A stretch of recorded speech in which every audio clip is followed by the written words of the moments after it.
Screen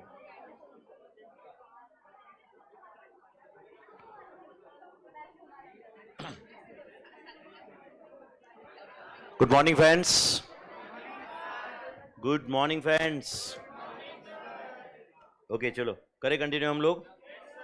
okay तुम्हारे कोई दोस्त जो लाइव स्ट्रीम लेक्चर देखते हैं और थोड़ा सा आज टेक्निकल इशू है कुछ, तो बाय चांस अगर वो आपको पूछ रहे तो उनको मैसेज भेज दो कि आज का लेक्चर उनको यूट्यूब पे मिलेगा करके।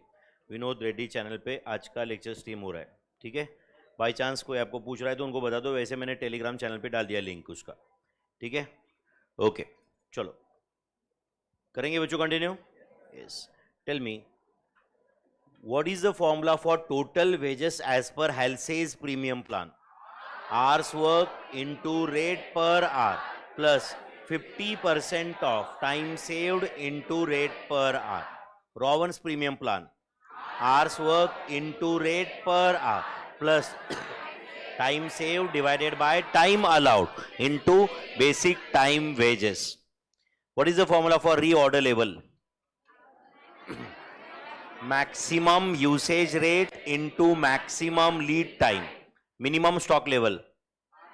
Reorder level minus average usage rate into average lead time. Maximum stock level.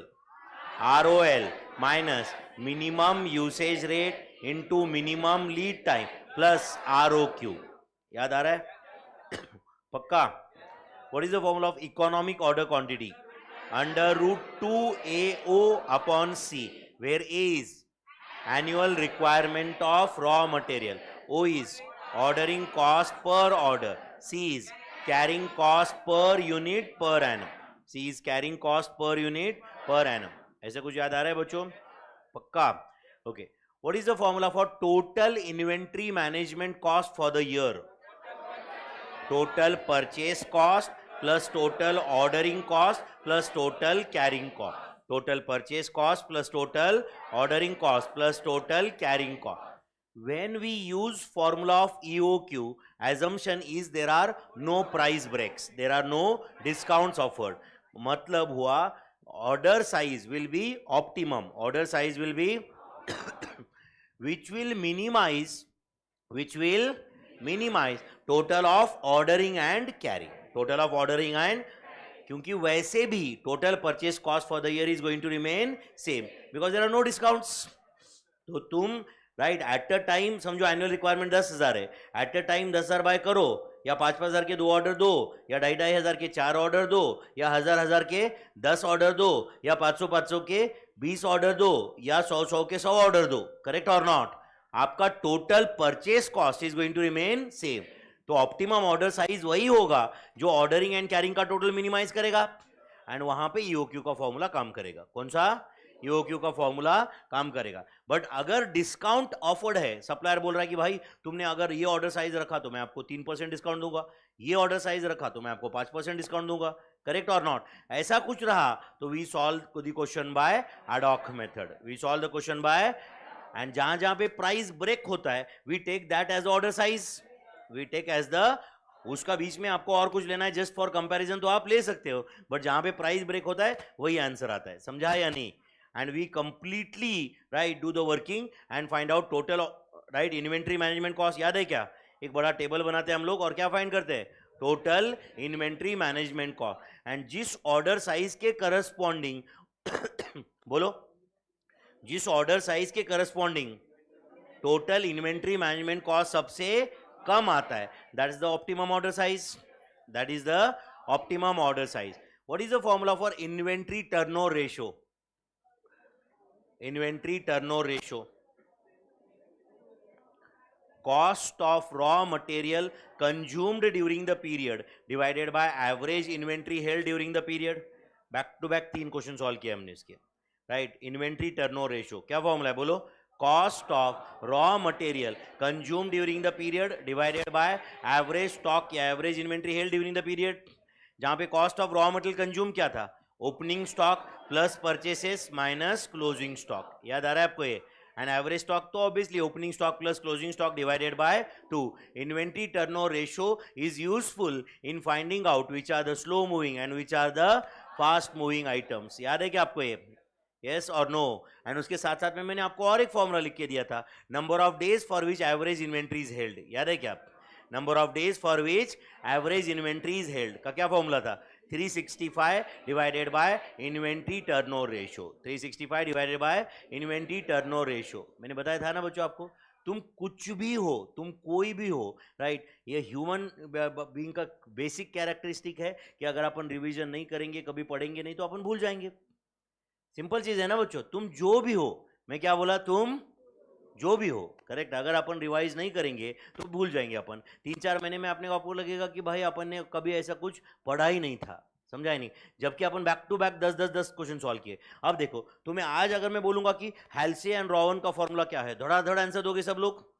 तुम्हें अगर मैं पूछूंगा कि ये फॉर्मूले तुम कभी भूलोगे क्या, तुम बोलोगे कि सर कुछ भी करो ये फॉर्मूले हम नहीं भूलेंगे। 2 महीने के बाद आपको लगेगा टाइम सेव, समझा है नहीं? अगर रिवीजन नहीं करोगे तो ऐसा होगा, एंड ये नेचुरल, ऐसा होना से आप ये मत समझो कि तुम कुछ डम हो या तुम्हें कुछ आता नहीं है, तुम्हारा आईक्यू कम है, ऐसा कुछ मत समझो। रिवीजन जरूरी होता है मेरे भाई, किसी के लिए भी, आप समझ रहे हो क्या? एंड रिवीजन को ज्यादा टाइम नहीं लगता है, समझ रहे क्या? 2 घंटे का लेक्चर है तो आपको लगता है कि सर रिवाइज करना और 2 घंटा, अरे 5 मिनट लगते भाई, समझा है नहीं? 7 दिन के बाद में भी अगर आपने पढ़े 5-10 मिनट में रिवीजन हो जाता है, बट अगर वो 5-10 मिनट अपन स्पेंड नहीं करेंगे ना, तो इसकी कीमत फिर घंटों में, महीनों में, सालों में, करियर में अदा करना पड़ती है फिर बाद में, समझा या नहीं?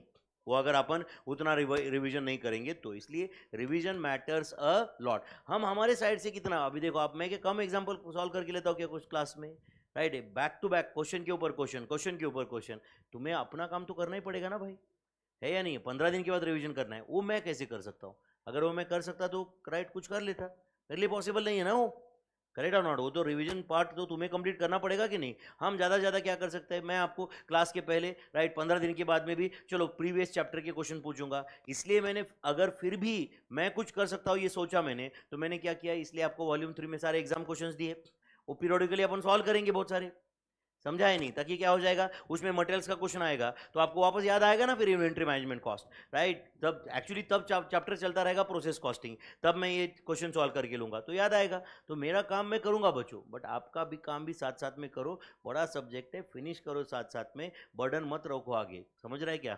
एग्जाम के पहले महीना भर ऐसा सिचुएशन होना चाहिए कि सर हम बस रिविजन कर रहे हैं, एंड तुमसे बड़ा मौका दुनिया में किसी के पास नहीं है ये करने का, समझ में आ रहा है कि नहीं? क्योंकि बाकी लोगों के लिए तो ऐसा था कि ग्रुप 2 का क्लास खत्म, अब 2-2.25 महीने में एग्जाम है, समझ रहा है कि नहीं? तुम्हारे लिए राइट बहुत ज्यादा टाइम है, specially for this batch, correct और नॉट?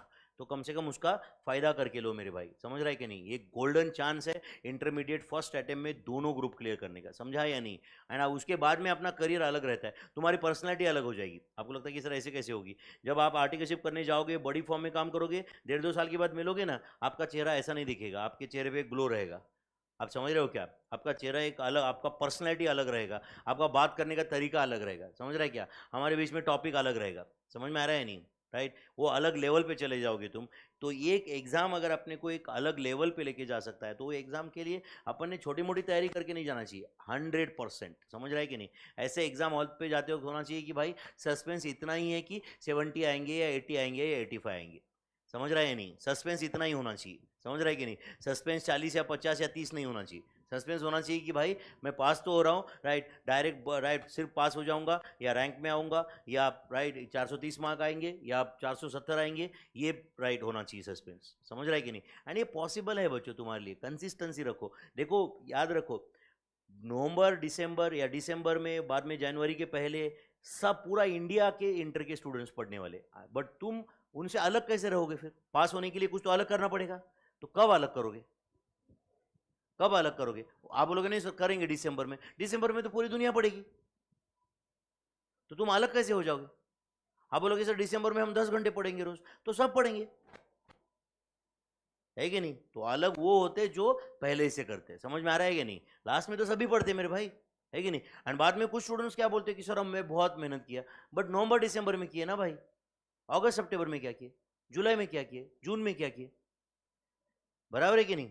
वो आपको कॉम्पिटिटिव एज देगा, ऐसे में पढ़ा रहेगा ना क्या? कॉम्पिटिटिव एज, एज क्रिएट करने के लिए आपको कुछ तो अलग करना पड़ेगा कि नहीं? यस और नो?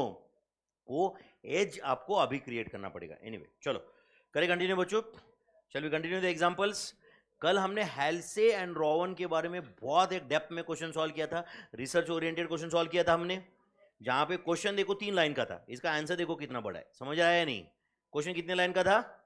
3 लाइन का था। What are the main features of Halsey's and Rowan's premium plan? तो सबसे बड़ा फीचर क्या था बताओ? पहला, if time saved is 50% of time allowed, incentive under both the schemes will be same. समझो time allowed 50 hours है, time allowed, and समझो time taken 25 hours है, तो time saved भी 25 hours हुआ, तो उस केस में हेल्से एंड रोवन के वेजेस सेम आएंगे, क्योंकि इंसेंटिव सेम रहेगा, बेसिक वेजेस तो वैसे भी सेम रहते हैं।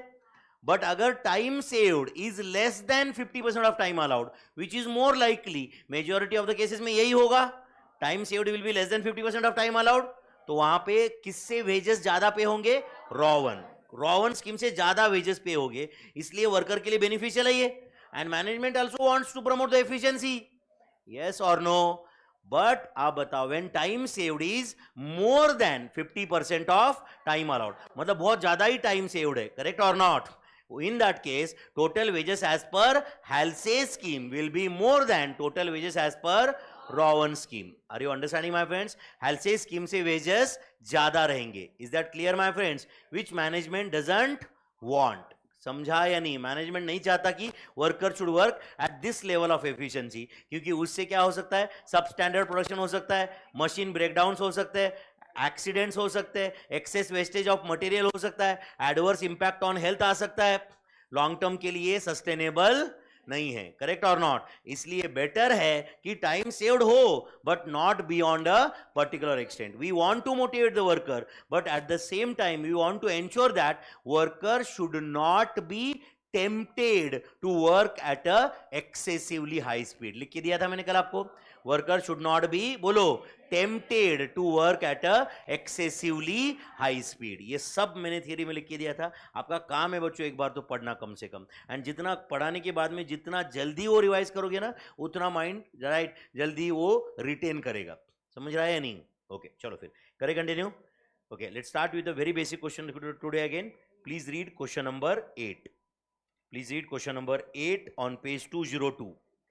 Question number 8, page 202.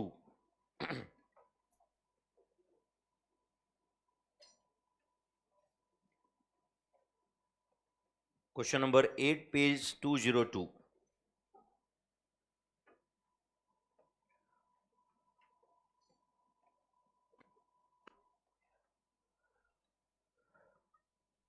चलो बच्चों, wage negotiations are going on with recognized labor union, and the management wants you as a cost accountant of the company to formulate an incentive scheme.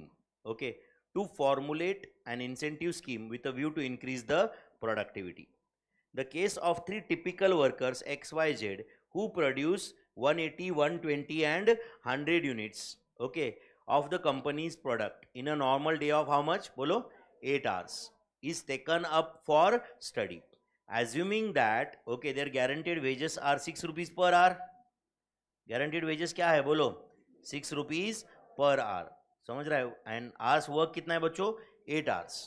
And piece rate would be based on standard output of hourly output of how much? बोलो, 10 units. मतलब tell me, 1 घंटे में कितने units बनना expected है? 10 unit. तो what is the standard time per unit? 1/10 hours. हाँ, या 6 मिनट्स, करेक्ट हो आप, 6 मिनट्स, मतलब 1/10 आवर्स. यस और नो? अरे 1 घंटे में 10 यूनिट प्रोड्यूस होना एक्सपेक्टेड है ना, 1 घंटे में 10 यूनिट, तो 1 यूनिट के लिए टाइम अलाउड कितना है?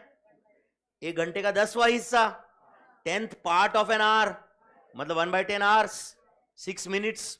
Okay, calculate the earning of each of 3 workers and labor cost per 100 pieces. हमें क्या करना है समझा ना? Earning of each of the worker under this, समझा क्या आपको ये?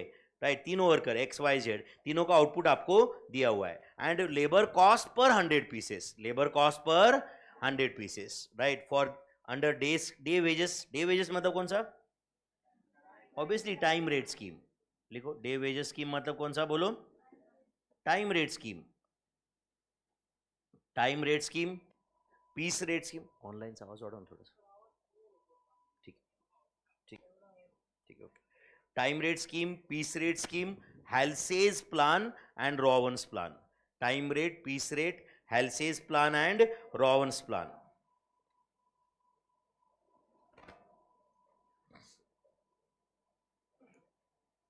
ओके कुछ लोगों का कमेंट है सर इंक्रीज द वॉल्यूम. मेरे ख्याल से हमारे साइड से कोई प्रॉब्लम नहीं, मैं खुद देख चुका हूँ यहाँ पे. आपका सिस्टम का आवाज़ बढ़ाना पड़ेगा, नहीं तो फिर एक काम करो ब्लूटूथ स्पीकर ज्वाइन करो. ओके या तो लगा दो कोई बड़े स्पीकर पे. Okay time rate scheme, piece rate scheme, Halsey's plan and Rowan's plan. ठीक है बच्चों, for 3 workers you need to calculate this. चलेगा, करें स्टार्ट एक एक स्कीम से. चलो write down. Calculation of total wages under, ऐसे करेंगे एंड ये 4 स्कीम एक एक करके सॉल्व करेंगे. चलेगा क्या, या पहले वर्किंग नोट बनाएंगे? एक काम करेंगे, जब जरूरत पड़ेगी तब वर्किंग नोट बनाएंगे. चलेगा. Calculation of total wages under. चलेगा बच्चों. लगे तो इसको 1 नंबर देना. Calculation of total wages under A. क्या लिखो बोलो? Time rate scheme. चलेगा बच्चों.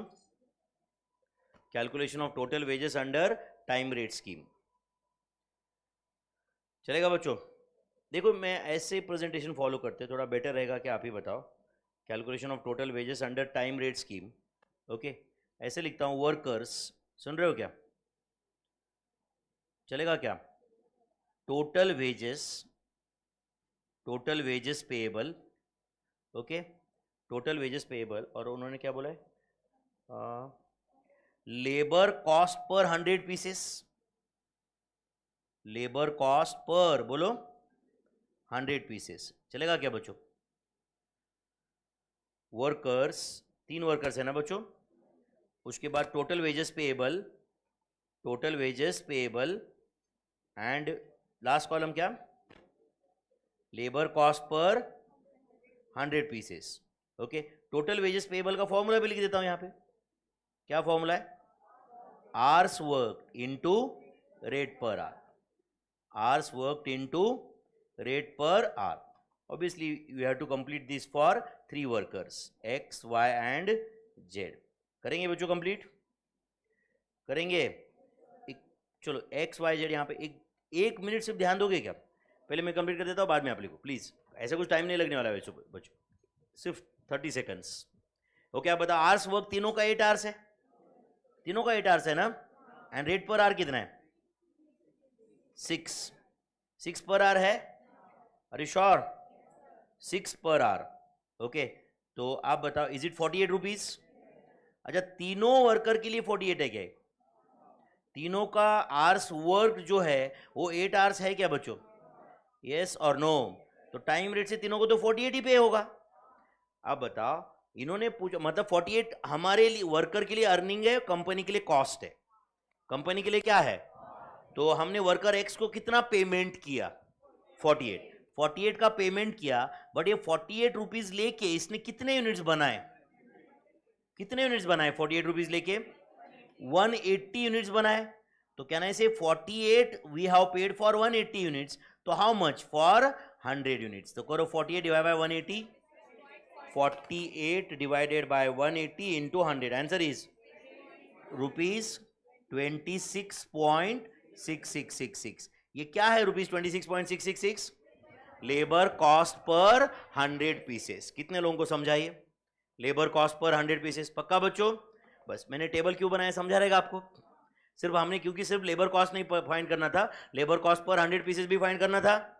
चलो बताओ यहां पे rupees 48 divided by 120 units into 100 units. Answer तो rupees 40 is the labour cost पर 100 पीसेस. एंड इधर क्या है? रुपीज 48 डिवाइडेड बाय, अच्छा 100 यूनिट्स ही बनाए क्या उसने? फिर तो 48 ही आंसर है. यस और नो? तो rupees 48 is the labour cost पर बोलो 100 पीसेस या पर 100 यूनिट्स. यस और नो? यूनिट्स लिखो या पीसेस लिखो, बात एक ही है. समझा क्या? यस और नो? ये हुआ टाइम रेट से. अब बताओ ऐसे ही पीस रेट से करेंगे, ऐसे ही हेल से रॉवन. 4 टेबल बना देंगे. चलेगा क्या? वर्कर टोटल वेजेस, हर जगह सिर्फ स्कीम अलग होगा ना. चलेगा क्या? Calculation of total wages under, ऐसे लिख दिया हमने, एक टाइम रेट स्कीम कंप्लीट हुआ।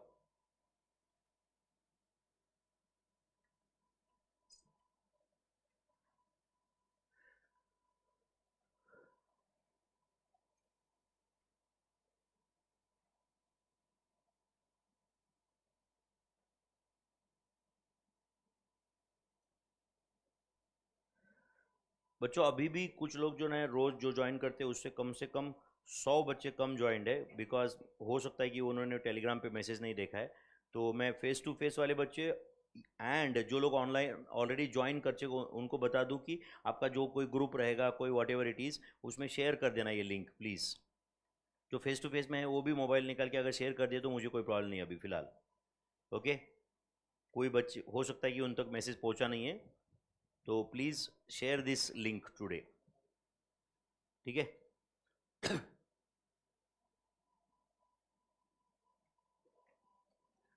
Okay, calculation of total wages under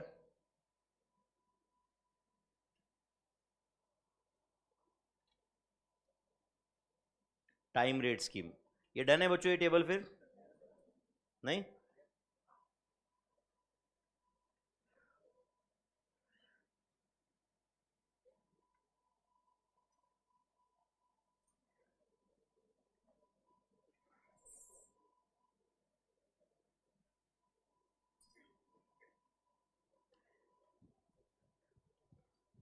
okay, कुछ कुछ लोगों का मुझे लगता है कि वो प्रेजेंटेशन अच्छा करना है, and but that presentation is leading to decoration.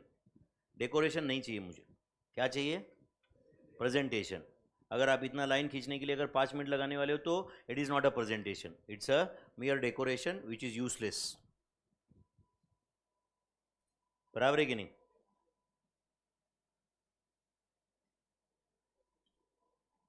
Decoration से किसी को आज तक मार्क्स नहीं मिले, किससे मिले? प्रेजेंटेशन से।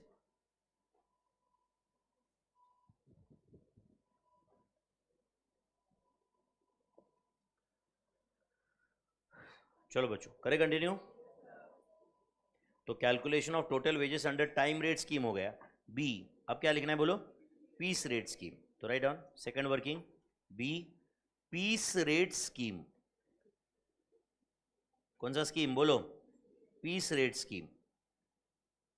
तो अब बताओ बच्चों, बिफोर आई प्रिपेयर टेबल यहां पे मैं shall I find out ordinary piece rate per unit, चलेगा क्या?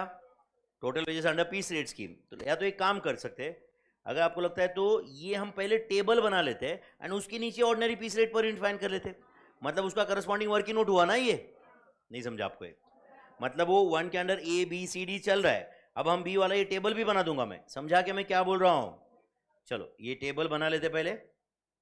Calculation of total wages under कौन सा स्कीम है ये बोलो? Piece rate scheme. यस और नो? टोटल वेजेस अंडर बोलो piece rate scheme. Piece rate scheme से वर्कर्स, उसके बाद में क्या बोलो?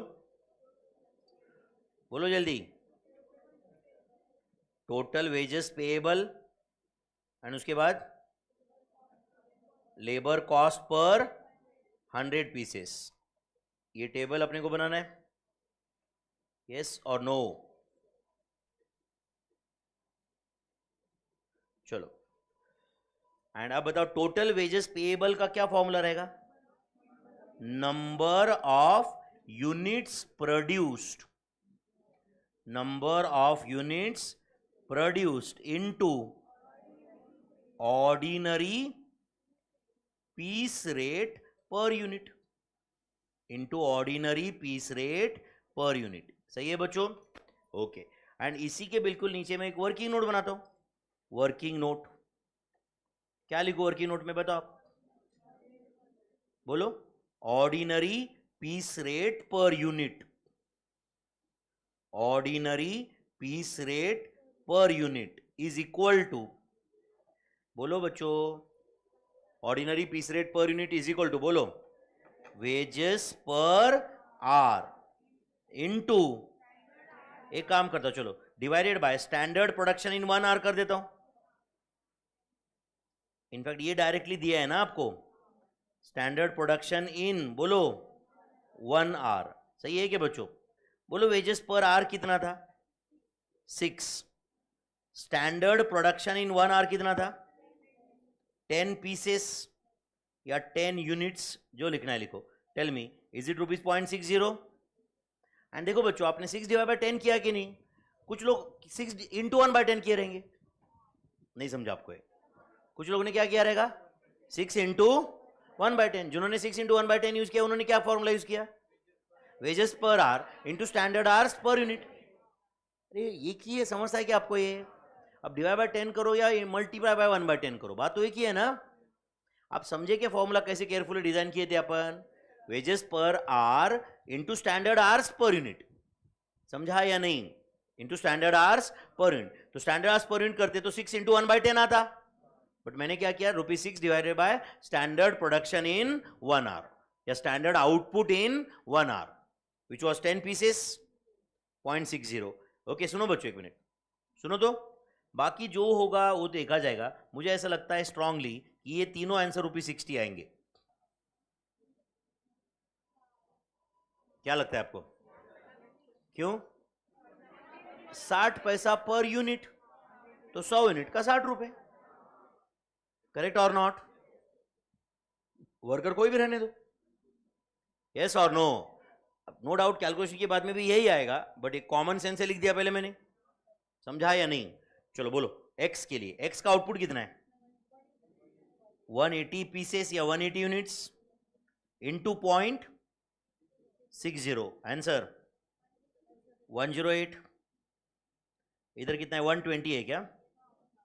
120 units into ₹0.60, 72, and 100 units into ₹0.60, answer 60।